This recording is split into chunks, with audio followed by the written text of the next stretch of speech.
আসসালামু আলাইকুম সবাইকে, আমি ইশতিয়াক। আজকে তোমাদের সবাইকে ক্লাস নাম্বার 6 এ ওয়েলকাম জানাচ্ছি। পরিমাণগত রসায়নের এই ষষ্ঠ লেকচারে আমরা আলোচনা করব ম্যাথমেটিক্যাল কনসেপ্ট, অর্থাৎ সমতাকরণ আলোচনা করেছিলাম, জারণ বিজারণ সমতাকরণ, সেটার উপর বেস করে এখান থেকে কি কি ম্যাথ আসে সেটাই মূলত আজকের আলোচনা। সো খেয়াল করে দেখো, আমরা যখন সমতাকরণ আলোচনা করেছিলাম সেখানের মধ্যে আমরা কিন্তু একটা রিলেশন পেয়েছি। রিলেশন বলতে যে এত মোল জারক সমান এত মোল বিজারক পেয়েছিলাম, কিন্তু একটু খেয়াল করে দেখো তো, এত মোল জারক সমান এত মোল বিজারক, সেটার উপরে বেস করে আজকে আমরা ম্যাথ করব। এই ম্যাথগুলো করার জন্য তোমাকে তিনটা পয়েন্ট মাথায় রাখতে হবে। তার মধ্যে একটা পয়েন্ট হচ্ছে তোমাকে ফার্স্টে জারণ বিজারণ সমতাযুক্ত সমীকরণটা আগে লিখে ফেলতে হবে। সমতাযুক্ত সমীকরণটা কি আগে লিখে ফেলতে হবে। 2 নম্বর পয়েন্টে যেটা বলা হচ্ছে, জারক বিজারকের মোল সংখ্যার যে তুল্য সম্পর্ক আছে, মোল সংখ্যার তুল্য সম্পর্কটা তোমাকে লিখতে হবে। অর্থাৎ যেমন আমরা গত ক্লাসে আলোচনা করেছিলাম যে 1 মোল KMnO4 সমান 5 মোল FeSO4, 1 মোল K2Cr2O7 সমান 6 মোল FeSO4। এই টাইপের কি সমীকরণটা তোমাকে লিখতে হবে। এরপর লাস্টে গিয়ে বলছে প্রশ্নের মধ্যে দুই ধরনের গণনা থাকে। কয় ধরনের গণনা থাকে? দুই ধরনের গণনা থাকে। যেমন একটা হচ্ছে ভর ভিত্তিক গণনা, অর্থাৎ তোমাকে প্রশ্নের মধ্যে ভর চাইবে। কি চাইবে? ভর চাইবে। সো ভর ভিত্তিক গণনা হলে সেক্ষেত্রে কিভাবে অঙ্কটা করতে হবে? ঐকিক নিয়মে করতে হবে, এবং এটা অবশ্যই একটা ফর্মুলা আছে, ফর্মুলাটা আমি লিখে দিব। ঐকিক নিয়মে করতে হবে যদি ভর ভিত্তিক চাই, আর শর্টকাটের জন্য একটা ফর্মুলা আমি লিখে দিব। আর যদি আয়তন ভিত্তিক গণনা বলে, কি বললাম? আয়তন ভিত্তিক অথবা ঘনমাত্রা ভিত্তিক। এখানে আয়তন ভিত্তিক দিয়ে স্ল্যাশ দিয়ে লিখতে পারো। ঘনমাত্রা ভিত্তিক গণনা যদি চাই তখন সূত্র লিখতে হবে কোনটা? S1V1 divided by A equal to S2V2 divided by B, or S1V1 into E1 equal to S2V2 into E2। অর্থাৎ এটা আর এটা সেম কথা। প্রশ্ন হচ্ছে ভাইয়া এই সূত্রটা কোথা থেকে আসলো? কিচ্ছুই বুঝি নেই। তোমাকে এখন এই সূত্র নিয়ে কোনো মাথা ঘামানোর দরকার নেই, অর্থাৎ তোমাকে এত বেশি প্যানিক হওয়ার দরকার নেই। যেভাবে বলছি সেভাবে করো, আর প্রতিপাদন তো আমি অবশ্যই শেখাবো। তো আমি দেরি না করে আমি একটা স্যাম্পল ম্যাথে চলে যাচ্ছি। স্যাম্পল ম্যাথটি খেয়াল করে দেখো। কোন ম্যাথ? Sample math.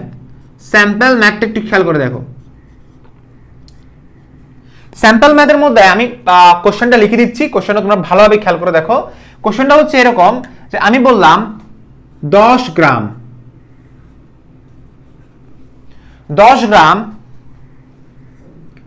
ফেরাস সালফেটকে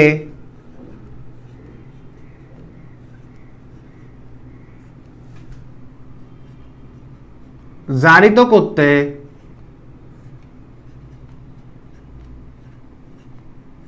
প্রথম প্রশ্নটা হচ্ছে এরকম যে 10 গ্রাম ফেরাস সালফেটকে জারিত করতে কত গ্রাম K2Cr2O7 প্রয়োজন? খেয়াল করে দেখো, এই প্রশ্নটা খেয়াল করে দেখো, 10 গ্রাম ফেরাস সালফেটকে জারিত করতে কত গ্রাম K2Cr2O7 প্রয়োজন? এই ধরনের প্রশ্ন পরীক্ষায় আসে। এগুলো আমরা কিভাবে সলভ করব? ফার্স্ট অফ অল আমাকে একটা কাজ করতে হবে। ফেরাস সালফেটটি কি? বিজারক। K2Cr2O7 কি? জারক। এই জারক এবং বিজারকের ফার্স্টে কি করতে হবে? সমতাযুক্ত সমীকরণ আগে লিখতে হবে। সমতাযুক্ত সমীকরণটাকে আমি লিখতে পারবো? যারা সমতাকরণ শিখে ফেলেছো, ভালোভাবে প্র্যাকটিস করছে, তারা জানো যে 1 মোল K2Cr2O7 সমান কত? 6 মোল FeSO4। তাহলে আমরা সমীকরণটা আগে লেখা স্টার্ট করি। স্যার সমীকরণটা কেমনে লিখবেন? সমীকরণটা লিখতে হবে এরকম, খেয়াল করে দেখো। ফার্স্টে লিখলাম K2Cr2O7, ওকে। এরপরে লিখলাম 6 মোল FeSO4, ওকে। এরপরে প্লাস দিয়ে লিখলাম H2SO4। H2SO4 অবশ্যই কিন্তু 7 মোল ছিল। কত মোল ছিল বলো? 7 মোল ছিল। এই যে এগুলো লিখে ফেললাম, লিখছি। আচ্ছা, এখানে কি ছিল আমাকে বলো? এখানে ছিল হচ্ছে আমি যদি সমতাকরণ অনুসারে যদি মিলিয়ে থাকি তাহলে CrSO4 এরকম ছিল না? স্যার আপনি এটা মুখস্থ কেমন লিখতে পারতেছেন? একটু আমাদেরকে শিখিয়ে দেন। শিখিয়ে দিব, অলরেডি কিন্তু শেখানো হয়েছে, তবু আবার বলবো, সমস্যা নাই। এরপর আবার দেখো এখানে আয়রন কয়টা আছে? 6টা। সো আমরা ফার্স্টে আগে একটা কাজ করি, আমরা ফার্স্টে এভাবে লিখতাম না? FeSO4। ফেরিক সালফেট, আয়রনের যোজনী কত? 3, সালফেটের যোজনী 2। আর আয়রন এখানে কয়টা? 2টা। এখানে আয়রন কয়টা? 6টা। সো আমি এখানে কি দিব? 3 দিব। 3 দুগুণ 6। পারফেক্ট মিলছে না? এরপর আমি এখানে প্লাস দিলাম একটা। প্লাসের মধ্যে এরপর আমি কি দিব বলো? যেহেতু 7টা অক্সিজেনের জন্য আমরা কি বসাতাম? তখন 7টা পানি বসাতাম। আর লাস্টে গিয়ে আমরা K2SO4 বসিয়ে দিতাম। এইভাবে আমরা হচ্ছে সবাই ম্যাথটা করতাম, তাই না? আচ্ছা, তুমি বলতে পারো ভাইয়া কিভাবে তাড়াতাড়ি আপনি এটা লিখতে পারলেন? আচ্ছা, first of all ferrous sulphate এবং K2Cr2 আমি আগে লিখে দিব। তো আমি তোমাকে আগে বলেছিলাম যে পটাশিয়াম ডাইক্রোমেটের তুল্য সংখ্যা কত? 6। ফেরাস সালফেটের তুল্য সংখ্যা কত? 1। স্যার কেমনে বের করছেন এটা? পটাশিয়াম ডাইক্রোমেট হচ্ছে জারক, জারক হচ্ছে যতটা ইলেকট্রন গ্রহণ করবে ঠিক ততটা হচ্ছে তার তুল্য সংখ্যা। সো জারকের এই যে জারক আমরা কিভাবে আসলে দেখো, এই যে আমি গত ক্লাসে আলোচনা করেছিলাম না যে CrO7 2 মাইনাস 6টা ইলেকট্রন গ্রহণ করে সে কিসে পরিণত হয় বলো? 2Cr3+ এ পরিণত হয়। Is that clear? সো সে 6টা ইলেকট্রন গ্রহণ করছে না, তার তুল্য সংখ্যা কত হবে? 6 হবে। আর ফেরাস সালফেট Fe2+ একটা ইলেকট্রন ত্যাগ করে সে Fe3+ এ পরিণত হয়। তাহলে সেই ক্ষেত্রে তার তুল্য সংখ্যা হচ্ছে 1। সো তুল্য সংখ্যা বিনিময় করে দাও, মূল সংখ্যা পাওয়া যাবে। গত ক্লাসে যেটা আলোচনা করেছিলাম, এতটুকু বোঝা গেছে। আর এটা অবশ্য অম্লীয় মাধ্যমে সমতাকরণ করা হয়েছে। সো অম্লীয় মাধ্যমে সমতাকরণ করা হলে আমাকে এখানে কি বসাতে হবে? একটা অ্যাসিড বসাতে হবে। আর অ্যাসিডটা আমি কোনটা বসাবো? তুমি চাইলে সালফিউরিক অ্যাসিড বসাতে পারো, নতুবা তুমি হচ্ছে HCl বসাতে পারো। আমি সালফিউরিক অ্যাসিডটা বসাই, সবচেয়ে বেশি কমন সেটা। আর আমরা জানি এই যে পটাশিয়াম ডাইক্রোমেটটা সে কিসে পরিণত হয়? ক্রোমিয়াম 3+ আয়নে পরিণত হয়। সো ক্রোমিয়াম 3+ মানে কি? সেখানে সালফেট বসাতে হবে। যেহেতু ক্রোমিয়ামের যোজনী হচ্ছে 3, সালফেটের যোজনী 2 বসিয়ে দাও। আর এখানে যদি ক্রোমিয়াম 2টা আছে তাহলে এখানে আমি আর 2 বসাতে পারবো না। পারবো না, কারণ আমাকে আগে 2Cr3+, এখানে আসলে 2Cr3+ ছিল। তো এখানে আপনি 2 বসান না কেন? কারণ ক্রোমিয়াম এখানে 2টা, এখানে ক্রোমিয়াম 2টা, অর্থাৎ 2 মোল। ঠিক সেম ভাবে আমি এখানে Fe3+ বসালাম। Fe3+ মানে বুঝো আয়রনের যোজনী কত হতে হবে? 3। তো আয়রনের যোজনী 3 হইছে, সালফেটের যোজনী 2 হইছে। যোজনী সবসময় কি থাকবে? অপোজিট সাইডে থাকবে, পাশাপাশি কখনো যোজনী থাকে না। এরপরে 7 মোল পানি কেন? কারণ জারকে 7টা অক্সিজেনের জন্য 7টা পানি, আর লাস্টে গিয়ে K2SO4। আচ্ছা, অনেককে বলতে পারো ভাইয়া আমি যদি ওভাবে করি, জারণ অদ্যবিক্রিয়া বিজারণ অদ্যবিক্রিয়াতে যদি করি, হ্যাঁ করতে পারো, কোনো সমস্যা নেই। তুমি ওভাবে ডিটেলসে করতে পারো, না হলে ডিরেক্ট এটা লিখে দিতে পারো। এখন এটা ডিরেক্ট লেখার জন্য তোমাকে হচ্ছে 5টা স্টেপ ফলো করতে হবে। আমার মুখে মুখে বলে 1 নাম্বার স্টেপ, ফার্স্টে আমরা কি করব? জারক বিজারকের তুল্য সংখ্যা বের করব। জারক বিজারকের তুল্য সংখ্যা বের করব, তাদেরকে বিনিময় করে দিব। বিনিময় করলে কি পাওয়া যায়? মোল সংখ্যা পাওয়া যায়। শেষ। এরপর আমি কি করব? জারকে যতটা অক্সিজেন আছে ডান পাশে ততটা পানি বসাবো। শেষ। এরপর আমি 4 নাম্বার স্টেপে কি করব? 4 নাম্বার স্টেপে যেখানে প্লাস থাকবে সেখানে সালফেট বসাবো। 5 নাম্বার স্টেপে আমি কি করব বলো? 5 নাম্বার স্টেপে যে কি প্রতিটা পদার্থের যে মোল সংখ্যা থাকবে সেই মোল সংখ্যাকে তার প্রাপ্ত আয়ন দ্বারা গুণ করতে হবে। ঠিক আছে? অর্থাৎ প্রতিটি মোল সংখ্যাকে তার প্রাপ্ত আয়ন দ্বারা গুণ করে ফেলবো। এবং লাস্টে গিয়ে পরিশেষে উভয় পাশে অণু বা পরমাণুর সংখ্যা সমান করে ফেলবো। সো এটা ডিপেন্ড করে প্র্যাকটিসের উপরে। যত বেশি প্র্যাকটিস করবো তত বেশি তুমি ফ্লুয়েন্সি বাড়বে। এরপরে আমরা এটা করার পর আমরা একটা জিনিস পাইলাম কি, যে 1 মোল K2Cr2 সমান কত মোল FeSO4। আমি এখানে কি পাইলাম বলো? আমি এখান থেকে লিখতে পারি যে 1 মোল K2Cr2O7 ইকুইভ্যালেন্ট দিবা কত পাচ্ছি বলো? 6 মোল FeSO4। আচ্ছা, এতটুকু বোঝা গেছে? আচ্ছা, এখন খেয়াল করে দেখো, আমাকে চাইছে কি? আমাকে বলছে কত গ্রাম পটাশিয়াম ডাইক্রোমেট প্রয়োজন, কত গ্রাম পটাশিয়াম ডাইক্রোমেট প্রয়োজন। আচ্ছা, এখানে একটা জিনিস খেয়াল করে দেখো, যেহেতু আমাকে ভর বের করতে বলছে, সো আমি ঐকিক নিয়মে প্রযোজ্য হবে। আমাকে চাইছে কোনটা? আচ্ছা, ভর কেমনে আমি বুঝছি? কারণ কত গ্রাম মানে ভর বোঝাচ্ছে। তো আমাকে চাইছে পটাশিয়াম ডাইক্রোমেট। সো ঐকিক নিয়মে আসলে সিস্টেমটা কি, যেটা চাই সেটা অলওয়েজ কি থাকে? ডান পাশে থাকে। কি বললাম? যেটা আমাকে প্রশ্নতে চাইবে বা যেটা আমাকে বের করতে বলবে সেটা কি কোথায় থাকবে? ডান পাশে থাকবে। এখন খেয়াল করে দেখো, এখানে মোল বলছে। মোল মানে কি? মোল মানে হচ্ছে এই ফেরাস সালফেটের মোল মানে হচ্ছে তার আণবিক ভর। ফেরাস সালফেটের আণবিক ভর কত জানো? 151.85, যেটাকে আমরা চাইলে 152 লিখতে পারি, কোনো সমস্যা নাই। কত গ্রাম লিখতে পারি? 152 গ্রাম লিখতে পারি। ওকে, ঠিক সেম ভাবে K2Cr2 এর আণবিক ভর কত? 294.2, আমি ডাইরেক্ট 294 লিখতে পারবো, অত 294 গ্রাম। খেয়াল করে দেখো, এখানে 1 মোল K2Cr2 সমান 294 গ্রাম। অর্থাৎ মোল মানে কি? মোল মানে হচ্ছে কোন মোল হচ্ছে একটা সংখ্যা, এটা আমরা পরে আলোচনা করবো। তবে আমি এখানে মোলের কথা যদি বলি, সেটা হচ্ছে কি, কোন পদার্থের গ্রামে প্রকাশিত পারমাণবিক ভর বা আণবিক ভরটা হচ্ছে তার মোল। কি বললাম? কোন মৌল বা পদার্থের গ্রামে প্রকাশিত পারমাণবিক ভর বা আণবিক ভরটা হচ্ছে তার কি? মোল। সো এখানে এই যে আমি যে 294 গ্রাম পাইছি সেটা হচ্ছে তার মোল। 151.85 সেটা হচ্ছে মোল। এটা হচ্ছে 1 মোল সমান, মানে 1 মোল ফেরাস সালফেট সমান এত গ্রাম মানে 152 গ্রাম ফেরাস সালফেট। 1 মোল K2Cr2O7 সমান 294 গ্রাম K2Cr2O7 অর্থাৎ পটাশিয়াম ডাইক্রোমেট। কিন্তু খেয়াল করে দেখো এটা তো 1 মোল বলছে, সেজন্য 1 মোল সমান হচ্ছে 294 গ্রাম, বাট এখানে বলছে কত 6 মোল। সো 1 মোল ফেরাস সালফেট সমান যদি 151.85 হয়, 6 মোল ফেরাস সালফেট সমান কত হবে 6 ইনটু 151 অথবা 152 গ্রাম ফেরাস সালফেট হবে। 152 গ্রাম কি হবে ফেরাস সালফেট হবে, আর এখানে 294 গ্রাম কি হবে K2Cr2O7 হবে। এখন আমাকে চাইছে কোনটা বলো তো, এখন আমাকে চাইছে হচ্ছে পটাশিয়াম ডাইক্রোমেটের কি গ্রাম বা ভর। তো সেই ক্ষেত্রে আমি কিভাবে বের করতে পারি খেয়াল করে দেখো, আমরা এখানে জানি, আমি ফার্স্টে লিখবো যে 6 মোল FeSO4 সমান, আমি এটা লিখি যে আমরা দেখতে পাচ্ছি 6 মোল FeSO4 সমান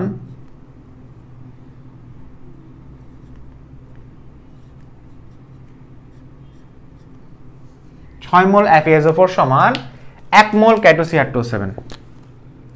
1 মোল K2Cr2O7 কি বললাম 1 মোল K2Cr2O7 এতটুকু হচ্ছে তোমাকে লিখতে হবে। 6 মোল FeSO4 সমান কি লিখতে হবে 1 মোল K2Cr2O7 লিখতে হবে। এটা আমি একটা কাজ করি, আমি হচ্ছে মুছে দিচ্ছি, ভালোভাবে খেয়াল করে দেখো।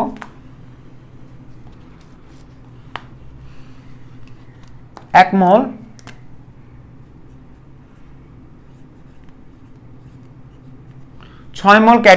FeSO4 সমান 1 মোল K2Cr2O7। সো এখান থেকে আমরা লিখতে পারি কি বলো, এখান থেকে আমরা লিখতে পারি যে 6 মোল মানে হচ্ছে 6 ইনটু কত বলো 152 গ্রাম ফেরাস সালফেটকে। এটা থেকে আমি লিখতে পারি ফেরাস সালফেটকে কি লিখতে পারি বলো, ফেরাস সালফেটকে জারিত করতে কি করতে বলো, জারিত করতে কি করতে বলো, জারিত করতে কত গ্রাম K2Cr2O7 প্রয়োজন বলো 294 দিব না, ডাইরেক্ট গ্রাম দিই 294 গ্রাম। একটু পর আমি হচ্ছে তোমাকে একটা শর্টকাট ট্রিক দেখাচ্ছি, ক্লাস থেকে বের হয়ে না, ওকে শর্টকাট ট্রিক দেখাই দিচ্ছি। আমার মনে হয় তুমি আর জীবনও বলবা না যে এগুলো আসলে কঠিন, ওকে আচ্ছা। সো 1 গ্রাম ফেরাস সালফেটকে জারিত করতে কত প্রয়োজন হয় সেটা লিখে নিচ্ছি। 1 গ্রাম ফেরাস সালফেটকে কমেন্টে আমাকে জানাও যে কত আসছে আনসার, ডিভাইডেড বাই কত হবে,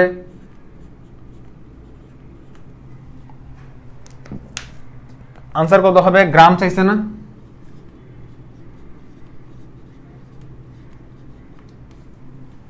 ওকে লাস্টে গিয়ে আমি কি লিখবো বলো, আমাকে বলছে 10 গ্রাম। সো 10 গ্রাম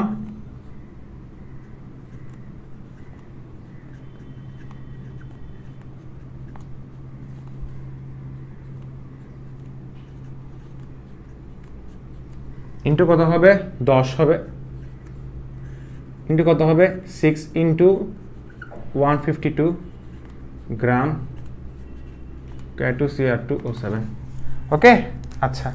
এরপর আমরা কি করব দেখো, খেয়াল করে দেখো, আমরা এখানে কাটাকাটি করব।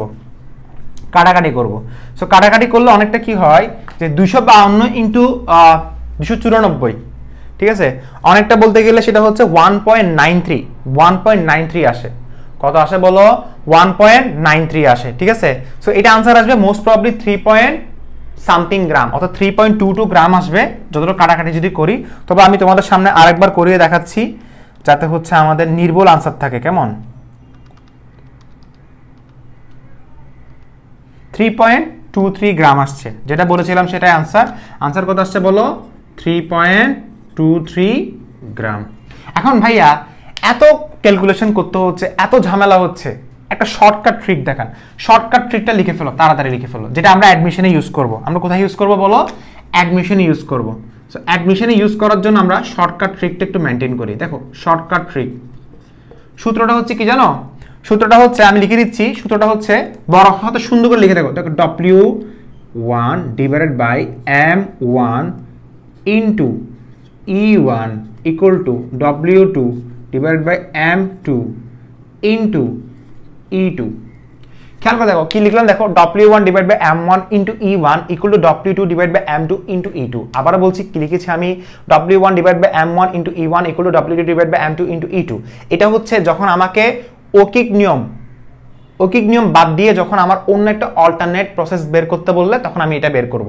অর্থাৎ আমাকে যখন ভর ভিত্তিক গণনা বের করতে বলবে যে কোনো একটা জারণ বিজারণ সমীকরণের ক্ষেত্রে, তখন আমি এই সূত্রটা ইউজ করতে পারি, যেখানে W1টা হচ্ছে আমার দেওয়া ভর, M1টা হচ্ছে আমার আণবিক ভর, E1 হচ্ছে তুল্য সংখ্যা, W2 হচ্ছে আবার দেওয়া ভর, M2 হচ্ছে আবার কি আণবিক ভর, আর E2 হচ্ছে আবার তুল্য সংখ্যা। যেমন এখানে বের করতে বলছে কোনটা, এখানে বের করতে বলছে যে কত গ্রাম K2Cr2O7 প্রয়োজন। সো কত গ্রাম K2Cr2O7 মানে বুঝছো, কত গ্রাম তোমাকে W2 বের করতে হবে। W1 এর দেওয়া আছে 10 গ্রাম দেওয়া আছে। এখানে M1টা কার আণবিক ভর ইউজ করব, ফেরাস সালফেট ইউজ করব। ফেরাস সালফেটে কত 152। E1টা কার বের করব বলো তো, E1টা কার বের করব, E1টা কার বের করব। ফেরাস সালফেটের তুল্য সংখ্যা আমি বের করতে পারি 1, ফেরাস সালফেটের তুল্য সংখ্যা 1। W2 হচ্ছে আমাকে বের করতে হবে, আর M2 হচ্ছে 294, সুন্দর করে একটু লিখি, 294 ইনটু কত হবে 6 হবে। তাহলে এখন আমি লিখলাম হচ্ছে কি, লেখো খেয়াল করে দেখো, 294 ইনটু 10 মিলছে 6 ইনটু 152 ইকুয়াল টু W2। তো যা আসবে সেটা আনসার। আবার আনসার আসছে কত। সো এটা করতে কতক্ষণ লাগছে বলো, জাস্ট তুল্য সংখ্যাটা আমরা বের করে ফেললে হয়ে যাচ্ছে। কি বের করব বলো, তুল্য সংখ্যাটা আমরা বের করে ফেলবো। তো খুব সহজ না, খুব সহজে এক্সপ্লেন করছি না, ভেরি গুড। সো আমার মনে হয় তুমি এখন পারবা। আচ্ছা এখন সেম ম্যাথ আরেকটা দিচ্ছি, এটা আমি মুছে দিচ্ছি। সেম ম্যাথ এখন আমি আরেকটা দিব। স্যার কিভাবে দিবেন আরেকটা ম্যাথ? সেম ম্যাথ এখন আমি আরেকটা দিচ্ছি, খেয়াল করে দেখো। সেম ম্যাথ আমি হচ্ছে এখন আরেকটা দিব, ম্যাথটা তোমাদেরকে করতে হবে এখন।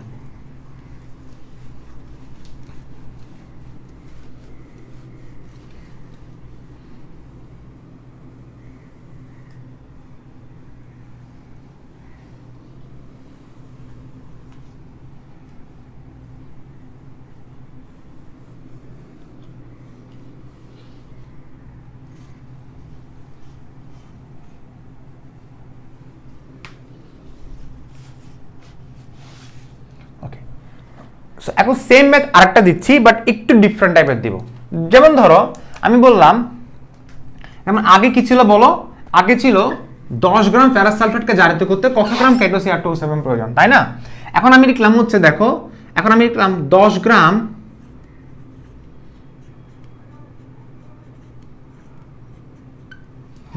KMnO4কে 10 গ্রাম KMnO4কে বিজারিত করতে। আচ্ছা এটা বিজারিত কেন বলছি, এর আগেটা জারিত ছিল কেন? মনে রাখবা, জারককে বিজারিত করা যায় আর বিজারককে জারিত করা যায়। ফেরাস সালফেট বিজারক ছিল, কারণ জারক হচ্ছে কি, জারক হচ্ছে অপরকে জারিত করবে, বাট নিজে বিজারিত হবে। বাট KMnO4কে বিজারিত, অর্থাৎ ওর আরেকজন এসে KMnO4কে বিজারিত করবে। ওকে, সো জারক অলওয়েজ বিজারিত হয় আর বিজারক অলওয়েজ জারিত হয়। 10 গ্রাম KMnO4কে বিজারিত করতে কত গ্রাম ফেরাস সালফেট প্রয়োজন? বিজারিত করতে কত গ্রাম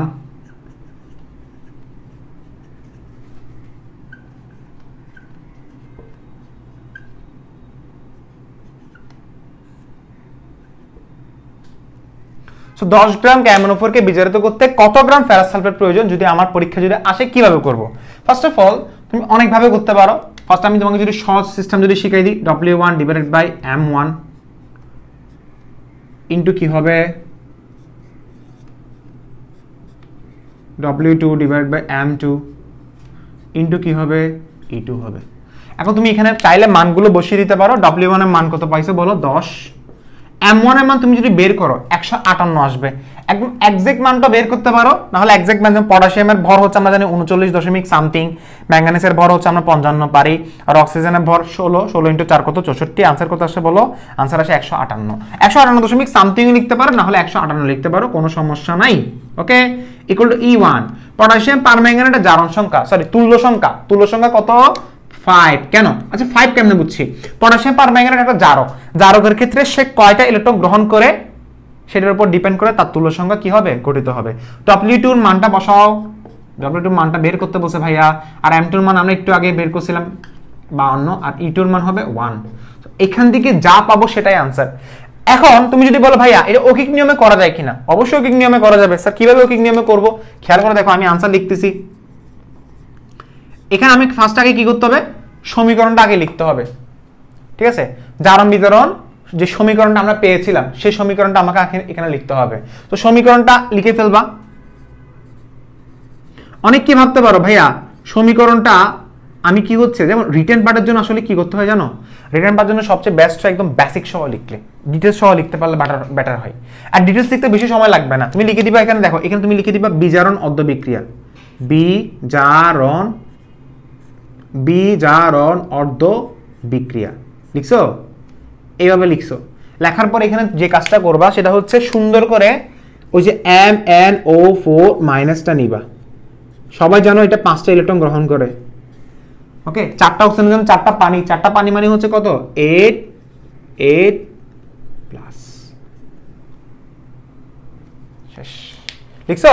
লেখার পর এখন এখানে যে কাজটা করবা একটা এরকম একটা তীরচিহ্ন দিবা, তারপরে কি লিখতে হবে, Mn2+, সবাই জানো Mn2+, আমি একসাথে করে ফেলতেছি। বাকিটা হচ্ছে কি, 4টা পানি। শেষ, এটা হচ্ছে আমার 1 নাম্বার ইকুয়েশন। ঠিক সেম ভাবে আমি আবার লিখবো জারণ অর্ধ বিক্রিয়া। কতক্ষণ লাগে? অনেককে বলতে পারো ভাইয়া সময় তো অনেক বেশি লাগে, সময় একদমই বেশি লাগবে না, তুমি জাস্ট টাইম মেনটেন করো, স্টপ ওয়াচ নাও, কত বেশি সময় লাগবে না। ফেরাস সালফেট বলছে না, Fe2+। স্যার আপনার জন্য স্যার সময় লাগে না, বাট আমাদের জন্য সময় লাগে। সো এটাকে তুমি দিছো 1 নাম্বার ইকুয়েশন, এটাকে দিছো 2 নাম্বার ইকুয়েশন। সো 1 এবং 2 কে আমরা কি করব, আমি বলেছিলাম এটা একটা এক্সেপশনাল। 2 কে তুমি হচ্ছে 10 দ্বারা গুণ করবা, আর 1 কে তুমি কত দ্বারা গুণ করবা, 2 দ্বারা গুণ করবা। সো 2 দ্বারা গুণ করলে আমি যদি একসাথে লিখে ফেলি তাহলে 2KMnO4 প্লাস এটা যে 10 দ্বারা গুণ করছো না, সো 10 FeSO4, ওকে? আচ্ছা, এখানে এটা 2 দ্বারা গুণ করছিলা, তাহলে এখানে আনসার আসবে কত, H2SO4। 2 দ্বারা গুণ করলে হচ্ছে 16 আসে। 16টাকে তুমি চাইলে এখানে কি লিখতে পারো, 8 লিখতে পারো, 8 × 16 লিখছো। লেখার পর এখন যে কাজটা করবা সেটা হচ্ছে ওইখানে কি আসছে 2MnSO4 না, প্লাস এখানে 8 মোল পানি আসবে, 8 × 16, 8 × 16 মিলে গেছে না? আচ্ছা, প্লাস কত আসবে বলো, 10। আচ্ছা, এখানে 10 বসাবো সেটা একটা বড় কথা না, বড় কথা হচ্ছে Fe3+ দেওয়া আছে। Fe3+ মানে হচ্ছে ফেরিক সালফেট বসাতে হবে, কারণ আয়রন যোজনী কত, 3, 2, আর এখানে আমি 5 বসাবো। সো কতক্ষণ লাগছে আমার সমতাকরণটা করতে? কতক্ষণ লাগছে জাস্ট বলো, বড় জোর 1 মিনিট বা 1.5 মিনিট লাগছে। সো আমি পারবো না এখন সমতাকরণটা করতে। সো 2 মোল KMnO4 সমান, অনেককে বলতে পারে স্যার এইভাবে কি শর্টকাটে লিখে দিব? জাস্ট হালকা পাতলা লিখবা, জারণ অর্ধ বিক্রিয়া, বিজারণ অর্ধ বিক্রিয়া, তাহলে 1 নং 2 নং গুণ করে আমরা 10 যুগ করে পাই, বাস এতটুকু লিখে দিলে এনাফ, এর থেকে বেশি না। সো এখান থেকে আমরা কি পাচ্ছি দেখো, 2 মোল KMnO4 সমান 10 মোল FeSO4, অর্থাৎ এখান থেকে আমি পাচ্ছি 2 মোল KMnO4 সমান, আমাকে প্রশ্ন কি বের করতে বলছে, FeSO4 এর পরিমাণ বের করতে বলছে। এখানে আমি বসাবো কি, 10 মোল FeSO4। তাহলে আমি এখান থেকে পাচ্ছি কি বলো, 1 মোল KMnO4 সমান 5 মোল FeSO4।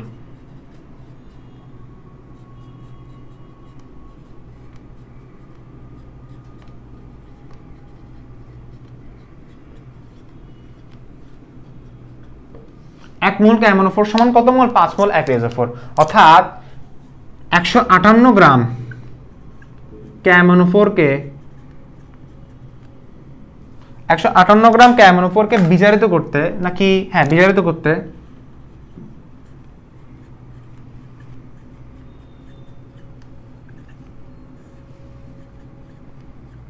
বিজারিত করতে 158 গ্রাম KMnO4 কে বিজারিত করতে ফেরাস সালফেটের ভর কত বলো, 6 × 6 নাকি 5, 5 হবে, 5 × 152 গ্রাম ফেরাস সালফেট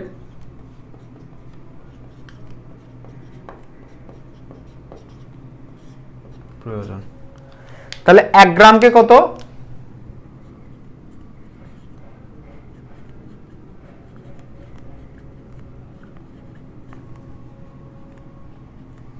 1 গ্রাম KMnO4 কে কত, আর লাস্টে গিয়ে আমরা লিখবো হচ্ছে কত, প্রশ্নতে কি দেওয়া আছে 10 গ্রাম KMnO4 কে কত সো লাস্টে আমি পাচ্ছি 5 * 152 ডিভাইডেড বাই 158 ইনটু কত 10 অর্থাৎ 152 * 10 * 5 ডিভাইড বাই কত 158 এখানে যা আসবে সেটাই आंसर ক্যালকুলেশন করো যা আসবে সেটাই आंसर অর্থাৎ এখানে আর এখানে आंसरটা হুবহু কি আসছে সেম আসছে পারছি আমরা ক্যালকুলেশন নিজ দায়িত্ব করতে পারবা ভেরি গুড সো আমাদের প্যাটার্ন 1 শেষ আমাদের কি শেষ এখন প্যাটার্ন 1 শেষ এখন আমরা চলে যাব প্যাটার্ন 2 তে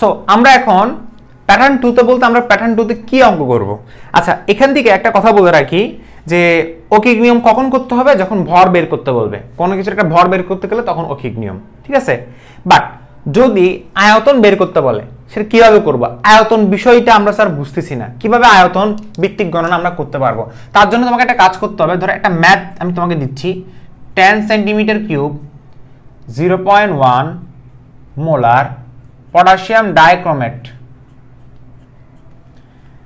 0.1 মোলার potassium dichromate দ্রবণকে সম্পূর্ণরূপে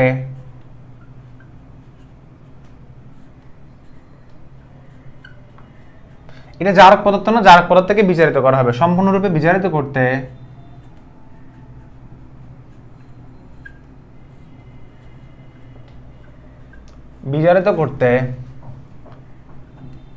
5 সেন্টিমিটার কিউব FeSO4 প্রয়োজন 5 সেন্টিমিটার FeSO4 প্রয়োজন হলে FeSO4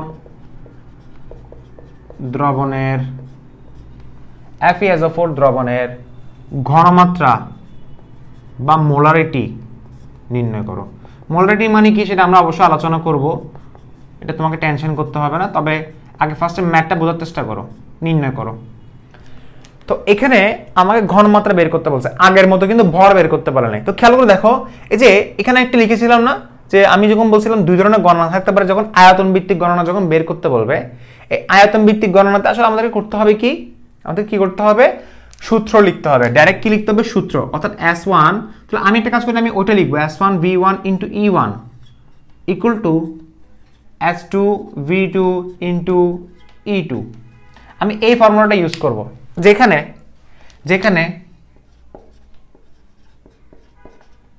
কিসের বের করতে বলছে ফেরাস সালফেট বের করতে বলছে না তো ফেরাস সালফেট বের করতে বলছে তাহলে এই পোরশনটা হবে ফেরাস সালফেটের কারণ যারটা বের করতে বলে সেটা আমরা কি ধরি সেটাকে আমরা লাস্টে রাখি আর প্রথমে রাখি মানে 1টাকে রাখবো কাকে যেটা দেওয়া আছে কার মান K2Cr2O7 না সো এই পোরশনটা হবে কার K2Cr2O7 এর তো যেখানে দেওয়া আছে খেয়াল করে দেখো কি দেওয়া আছে S1 এর মান কত 10 সেন্টিমিটার কিউব মানে সেটা কত 10 ml এরপরে S2 এর মান কত 0.1 মোলার V1 এর মান কত সরি আমি একটা জিনিস ভুল লিখছি এক্সট্রিমলি সরি V1 হচ্ছে 10 ml S1 হচ্ছে 0.1 আর V2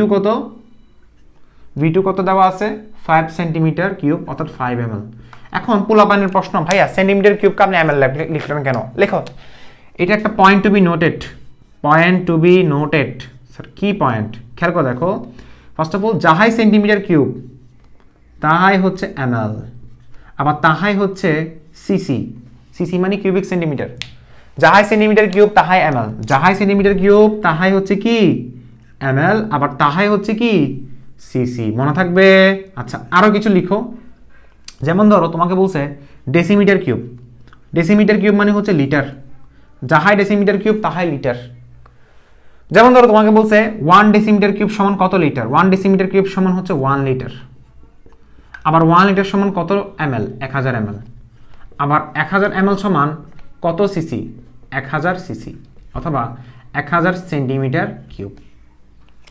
যেটা মনে হচ্ছে সেটা লিখতে পারো, বোঝা গেছে? সো পরীক্ষা যদি সেন্টিমিটার কিউব দেওয়া থাকে মনে রাখবে সেটা ml এ দেওয়া আছে। সো ml সেন্টিমিটার কিউব মানে সেটা কি ml এ দেওয়া আছে, বোঝা গেছে? আচ্ছা, তো চাইছে কি, চাইছে হচ্ছে S2 equal to watt, S2 equal to কত ওয়াট। আচ্ছা, E1 টা আমরা কেমনে বের করব খেয়াল দেখো। পটাশিয়াম ডাইক্রোমেটের E1, পটাশিয়াম ডাইক্রোমেটের E1 কত, অবশ্যই 6, কারণ পটাশিয়াম তুল্য সংখ্যা হচ্ছে 6। আর ফেরাস সালফেটের তুল্য সংখ্যা কত, 1। এখন সবগুলো মান বসানোর চেষ্টা করো। S1 কত 0.1, V1 কত 10, E1 কত 6, S2 এর মান কত বের করতে হবে, V2 এর মান কত 5, E2 এর মান কত 1। মনে থাকবে? যেমন এটাকে যদি কাটো 2, ওকে, এরপরে এটা কত আসছে 0.1 না, তো 6 দুগুণ 12, 12 ইন্টু 0.1, 12 ইন্টু 0.1 কত হবে হিসাব করে দেখো, 12 ইন্টু 0.1,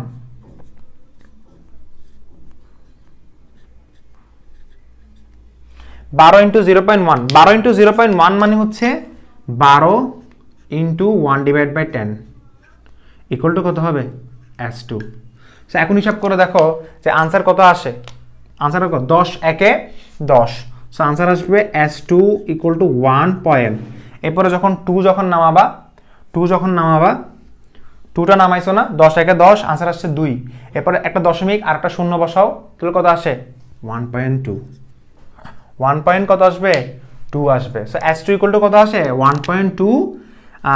ঘনমাত্রার এককটা কি বলো, 1.2 একক, 1.2 বড় হাতের m, বড় হাতের mটা কি বোঝাচ্ছে মোলারিটি, যাহাই মোলারিটি তাহাই হচ্ছে ঘনমাত্রা, মাথায় ঢুকছে? আচ্ছা, অনেককে বলতে পারো ভাইয়া S1 V1 divide by A, S2 V2 divide by B, এটা কি সমস্যা? আচ্ছা, A দিয়ে বোঝানো হচ্ছে মোল সংখ্যা, A দিয়ে বোঝানো হচ্ছে কি মোল সংখ্যা। এখন মোল সংখ্যা বের করলে সমস্যা হচ্ছে কি জানো, ফার্স্টে তুল্য সংখ্যা বের করে তুল্য সংখ্যা বিনিময় করতে হবে। অর্থাৎ S1 V1 divide by A মানে হচ্ছে আমার পটাশিয়াম ডাইক্রোমেটের মোল সংখ্যা। সো পটাশিয়াম ডাইক্রোমেটের মোল সংখ্যা কত, আমরা জানি 1 মোল K2Cr2O7 সমান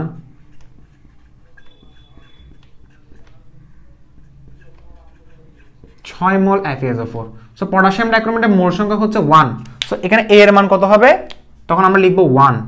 সো A এর মান 1 কেন আসছে, কারণ পটাশিয়াম ডাইক্রোমেটের মোল সংখ্যা হচ্ছে 1, আর এই মোল সংখ্যাকে যদি বিনিময় করি তুল্য সংখ্যা পাওয়া যায়, অথবা তুল্য সংখ্যাকে বিনিময় করলে মোল সংখ্যা পাওয়া যায়, অথবা বিপরীতটা। সেজন্য বললাম যে তুমি একটা ইউজ করো, এটা ইউজ করো, এটা তুমি কনফিউশনে পড়ে যাবে। ঠিক আছে, গেছে? সো আমরা প্যাটার্ন 2 শেষ করে ফেলছি, এখন চলে যাচ্ছি প্যাটার্ন 3 নম্বরে। ওকে, এখন আমরা চলে যাচ্ছি আরেক প্যাটার্নের ম্যাথে। আরেক প্যাটার্নের ম্যাথগুলো খেয়াল করে দেখো কিভাবে করতে হবে। সেটা হচ্ছে লোহার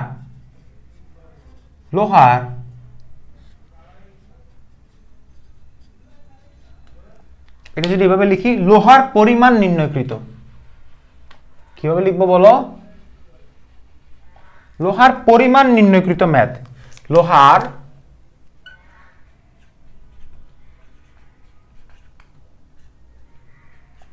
পরিমাণ নির্ণয়কৃত ম্যাথ। এটা খুবই ইম্পর্টেন্ট, এটা ভেরি ভেরি ইম্পর্টেন্ট, এটা একদম ভালোভাবে মার্ক করো, ভেরি ভেরি ইম্পর্টেন্ট।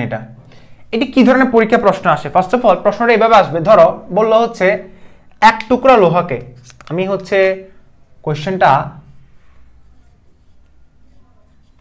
এভাবে লিখে দিচ্ছি, খেয়াল করে দেখো। বললো হচ্ছে এক টুকরা লোহকে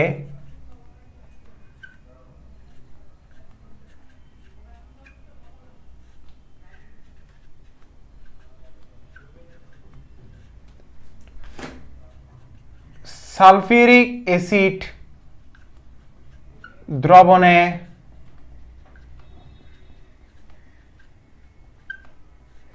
দ্রবীভূত করে, এক টুকরা লোহাকে সালফিউরিক অ্যাসিড দ্রবণে দ্রবীভূত করে 0.1 0.1 molar K2Cr2, 0.1 molar K2Cr2O7, K2Cr2O7 দ্রবণের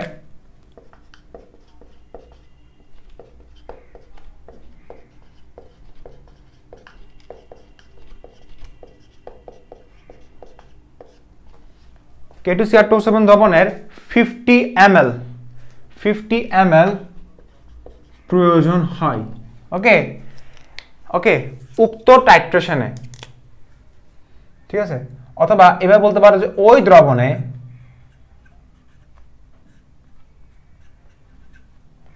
আয়রনের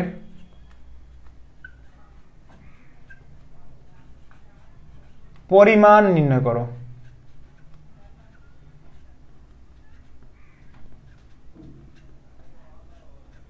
উক্ত দ্রবণে আয়রনের পরিমাণ নির্ণয় করো। কিভাবে আয়রনের পরিমাণ নির্ণয় করা যায় খেয়াল করে দেখো। পরিমাণ নির্ণয় করতে বলছে, তাহলে অবভিয়াসলি আমরা কোন স্টেটে যাব? ঐকিক নিয়মে যাব। আমরা ঐকিক নিয়মটা আমরা কি করব? ফলো করব, তাই না? এখন একটা জিনিস খেয়াল করে দেখো যে এক টুকরা লোহাকে সালফিউরিক অ্যাসিড দ্রবণে দ্রবীভূত করতে বলছে। সো লোহাকে সালফিউরিক অ্যাসিডের দ্রবণে দ্রবীভূত করা মানে কি? লোহা মানে সেটা আয়রন, আর আয়রনকে সালফিউরিক অ্যাসিড দ্রবণে দ্রবীভূত করলে সেটা কি দাঁড়ায়? FeSO4 দ্রবণ দাঁড়ায়। তো এই FeSO4 দ্রবণের সাথে পটাশিয়াম ডাইক্রোমেটের কি হচ্ছে? টাইট্রেশন হচ্ছে। টাইট্রেশন কি সেটা আমরা পরে জানবো। টাইট্রেশন মানে হচ্ছে একটা জানা দ্রবণকে ইউজ করে অজানা দ্রবণের ঘনমাত্রা বা পরিমাণ নির্ণয় করা, সেটাকে বলা হয় টাইট্রেশন। সো এখানে ফেরাস সালফেটের সমতকরণটা আগে তোমাকে একটু জানতে হবে। ফেরাস সালফেটের সমতকরণটা লেখার পর তুমি লিখবা যে এখান থেকে আমি পাচ্ছি কি, যে 1 মোল K2Cr2O7, এটা তো মুখস্থ হয়ে গেছে যে 1 মোল K2Cr2O7 সমান 6 মোল FeSO4। এটা আমাদের হচ্ছে মুখস্থ থ্রুস্থ হয়ে গেছে, তাই না? 1 মোল K2Cr2O7 সমান কত মোল? 6 মোল FeSO4। আচ্ছা, এখন খেয়াল করে দেখো 1 মোল মানে কি? 1 মোল মানে কি? 1 মোল মানে হচ্ছে 1 মোল K2Cr2O7 মানে হচ্ছে 294 গ্রাম K2Cr2O7। কিন্তু এখানে একটা জিনিস মাথায় রাখো, এখন তোমাকে ml হিসাব করতে বলছে। ml হিসাব করতে বলছে, ml দেওয়া আছে, আয়তন দেওয়া আছে, আয়তনও দেওয়া আছে, আবার হচ্ছে পরিমাণও নির্ণয় করতে বলছে। আমি তখন কনফিউজড কিভাবে করব। এটা করার প্রসেসটা হচ্ছে, মনে রাখবা, আজ থেকে মাথা রাখো 1 মোল মানে হচ্ছে 1000 ml। 1 মোল মানে কি? 1000 ml, অর্থাৎ 1000 ml 1 molar potassium dichromate. Potassium ডাইক্রোমেটকে বিজারিত করতে কি করতে বলো?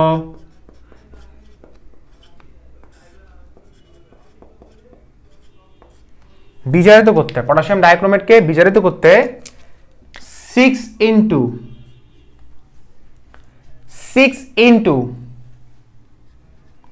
55.85 গ্রাম। আচ্ছা, এখানে তোমাকে কিন্তু বের করতে বলছে কি 55.85 কেন দিছি? প্রশ্ন আসতে পারে যে ভাইয়া 55.85 কেন দিলেন? এখানে আমাকে খেয়াল করে দেখো, এখানে একটা জিনিস খেয়াল করে দেখো, 6 ইনটু 55.85 কেন দিলাম? কারণ আমাকে এখন আয়রনের পরিমাণ নির্ণয় করতে বলছে। যেমন এর আগের ম্যাথগুলোতে আমরা ইউজ করেছিলাম 151.85 অথবা 152 গ্রাম। কেন? কারণ সেখানে ফেরাস সালফেটের পরিমাণ বের করতে বলছে। এখন বের করতে বলছে আয়রনের পরিমাণ নির্ণয় করো। সো আয়রনের পরিমাণ যখন নির্ণয় করতে বলে, শুধু আয়রনের পরিমাণ, অর্থাৎ শুধু Fe2+ এর পরিমাণ। আয়রনের ভর কত? 55.85। আর আমরা জানি 1 মোল K2Cr2O7 সমান 6 মোল FeSO4, অর্থাৎ 1 মোল K2Cr2O7 সমান 6 মোল Fe2+ আয়ন। 6 মোল Fe2+ আয়ন। সো এখন আমি এখানে কি লিখবো বলো? এখানে আমি লিখবো 1 ml। কি লিখবো বলো? 1 ml। So 1 ml 1 molar K2Cr2O7 কে বিজারিত করতে 6 ইনটু 55.85 ডিভাইডেড বাই কত হবে? 1000 হবে। এখন আমি এখানে কি লিখবো? গ্রাম Fe2+। এবার আমি লিখবো কত দেওয়া আছে বলো? 0.1 মোলার, এবং এখানে দেওয়া আছে কত? 50 ml। 50 ml 0.1 মোলার K2Cr2O7 কে বিজারিত করতে কত দেওয়া আছে বলো 6 × 55.85 না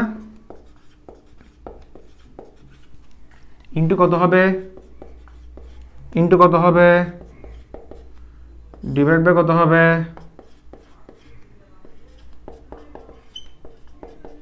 যা আসবে সেটা হিসাব করো সো আমি এখন ক্যালকুলেশন করি যা আসবে সেটা হিসাব করতেছি 6 × 55.85 * 50 * 0.1 ডিভাইড বাই 1000 आंसर কত আসছে বলো 1.675 গ্রাম 1 পয়েন্ট কত আসছে 1.675 গ্রাম আয়রন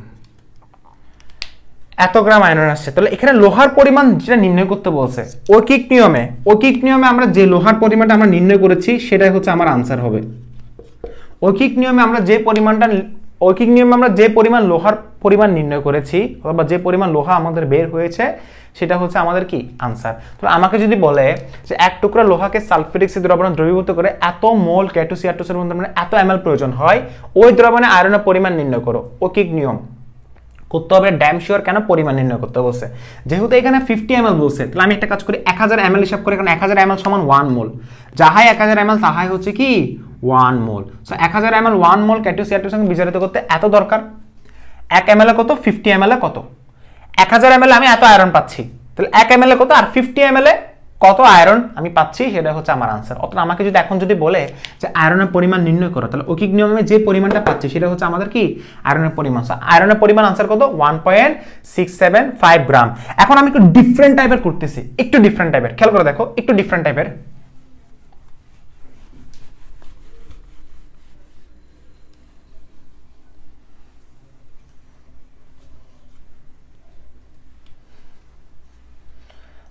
এখন খেয়াল করে দেখো এখন আমি কি করলাম এই যে এক টুকরা লোহাটাকে আমি বাদ দিয়ে আমি এখন লেখা স্টার্ট করলাম 2 গ্রাম লোহা কি বললাম দেখো 2 গ্রাম লোহা কত লিখলাম 2 গ্রাম লোহাকে সালফিউরিক অ্যাসিড দ্রবণে দ্রবীভূত করে 0.1 মোলার K2Cr2O7 দ্রবণের এত ml প্রয়োজন হয় 0.1 মোলার K2Cr2O7 দ্রবণের কত ml প্রয়োজন হয় এত ml প্রয়োজন হয় বলতে ওই দ্রবণে আয়রনের পরিমাণ নির্ণয় করো ওই দ্রবণে কি নির্ণয় করো আয়রনের পরিমাণ নির্ণয় করো এবং এখানে আরেকটা কোশ্চেন থাকবে ধরো কোশ্চেন নাম্বার 1 হচ্ছে পরিমাণ নির্ণয় করতে বলছে কার আয়রনের এটা আমরা সবাই জানি কোশ্চেন নাম্বার 2 হচ্ছে লোহার শতকরা পরিমাণ নির্ণয় করতে বলবে লোহার পরিমাণ তো নির্ণয় করতে বলছে এরপর বলছে যে লোহার শতকরা পরিমাণটা নির্ণয় করে দেখাও কি বলছে বলো কিভাবে করব লোহার শতকরা পরিমাণ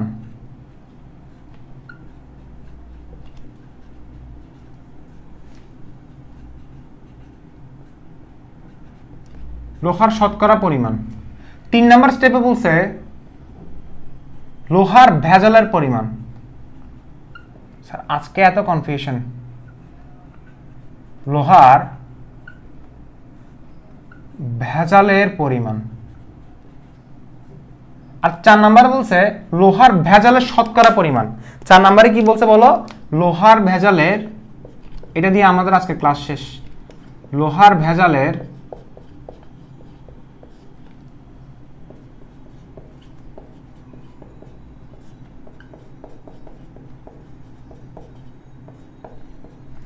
ভেজালের শতকরা পরিমাণ নির্ণয় করতে বলছে সো প্রথম কোশ্চেনটা আমাদের শেষ না আমাদের প্রথম কোশ্চেনের आंसर কত আসছে বলো आंसर আসছে 1.675 গ্রাম 1.675 গ্রাম আয়রন আমাদের প্রথম आंसर আসছে লোহার শতকরা পরিমাণ নির্ণয় করতে বলছে মনে রাখবা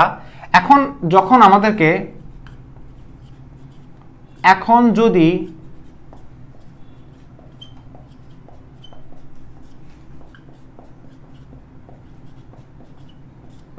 শতকরা পরিমাণ নির্ণয় করতে বলে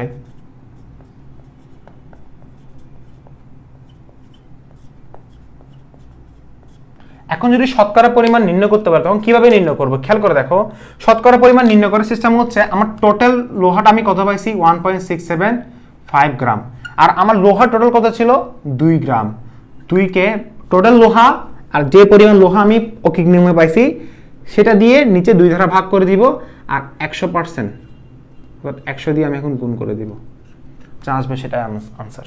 তাহলে এখানে তুমি খেয়াল করে দেখো 1.67 ডিভাইডেড বাই 2 ইন্টু কত আসছে 100, তাহলে আনসার আসছে কত 83.775। আনসার কত আসছে 83.775। এটা হচ্ছে আমার লোহার শতকরা পরিমাণ।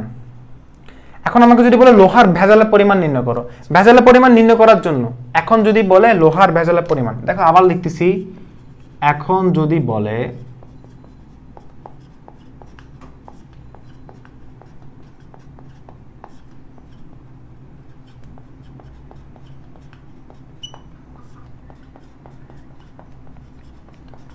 বলে লোহার ভেজালের পরিমাণ নির্ণয় করো, ভেজালের পরিমাণ নির্ণয় করার জন্য যে কাজটা করতে হবে সেটা হচ্ছে এটা হচ্ছে আমার শতকরা পরিমাণ। অর্থাৎ একটা কথা বলি, এই যে এখানে লোহার পরিমাণ যেটা বের করছি বা শতকরা পরিমাণ যেটা বের করছি, এটা হচ্ছে বিশুদ্ধ লোহার পরিমাণ।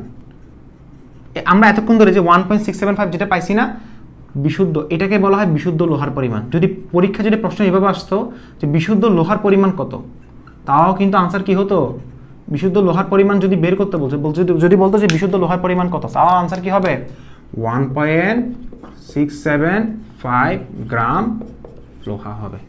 এখন আমাকে বলছে ভেজালের পরিমাণ নির্ণয় করো। ভেজালের পরিমাণ কেমন নির্ণয় করে, এই যে আমি টোটাল লোহা যেটা আছে এটা দিকে আমি যদি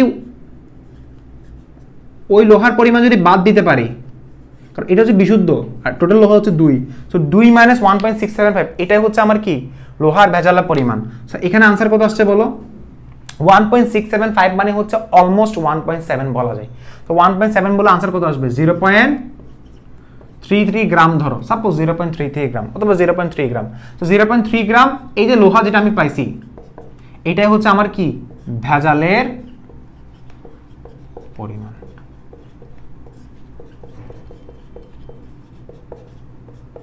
এখন আমাকে যদি বলো শতকরা ভেজালের শতকরা পরিমাণ বের করো, মনে রাখবা শতকরা বের করার সিস্টেম খুবই সিম্পল। এখন যদি বলে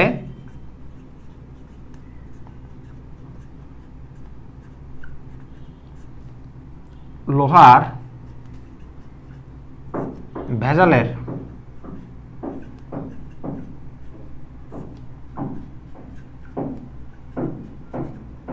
শতকরা পরিমাণ বের করতে বলছে। সো লোহার ভেজালের শতকরা পরিমাণ বের করতে বলে যে কাজটা করব 0.33 ডিভাইডেড বাই টোটাল লোহা কত 2 ইনটু 100, যা আসবে সেটাই আনসার। সো আনসার কত আসছে দেখি 0.33 ডিভাইডেড বাই 2 ইনটু কত 100, আনসার আসবে 16 পয়েন্ট সামথিং আর কি 16.5 আসছে। আনসার কত আসছে 16.5, 16.5 না, এটা 16 পয়েন্ট আরো কম হবে, এটা মোস্ট প্রবলি হবে 16.225 হবে। হ্যাঁ অনেকটা এরকম হবে। ওই যে আমি ওখানে 0.33টা হালকা একটু করছি, এটা আসছে। এখন খেয়াল করে দেখো এটা আর এটা যদি গুণ করে ফেলো, এটা হচ্ছে আমার শতকরা পরিমাণ বিশুদ্ধতার পরিমাণ আর এটা হচ্ছে আমার ভেজালের পরিমাণ, এটা আর এখন এটা যদি যোগ করো আনসার কত আসবে অলমোস্ট 100%, মানে 100% আসবেই।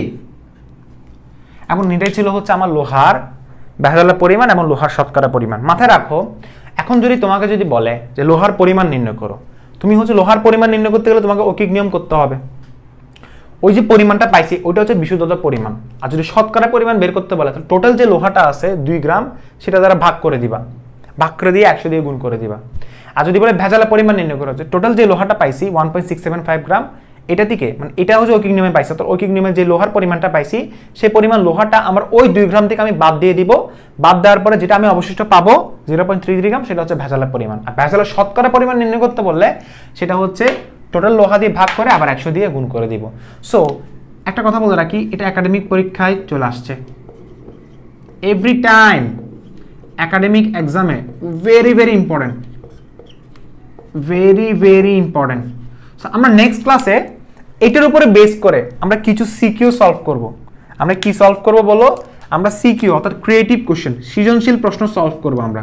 অর্থাৎ নেক্সট ক্লাসটা শুধুমাত্র ক্রিয়েটিভ কোশ্চেন সলভ করার জন্য বরাদ্দ থাকবে, শুধুমাত্র ক্রিয়েটিভ কোশ্চেন সলভ করব। এবং এই ক্রিয়েটিভ কোশ্চেনের মধ্যে যা যা ম্যাথ আছে সেই ম্যাথগুলো আমরা সলভ করে ফেলবো। এবং লেকচার নাম্বার 8-এ গিয়ে আমরা আলোচনা করব আয়োডোমিতি, আয়োডিমিতি। ওকে, সো সবাই ভালো থাকবে, সুস্থ থাকবে এবং আমার জন্য প্রে করবে এবং wait for the lecture number 7। আসসালামু আলাইকুম।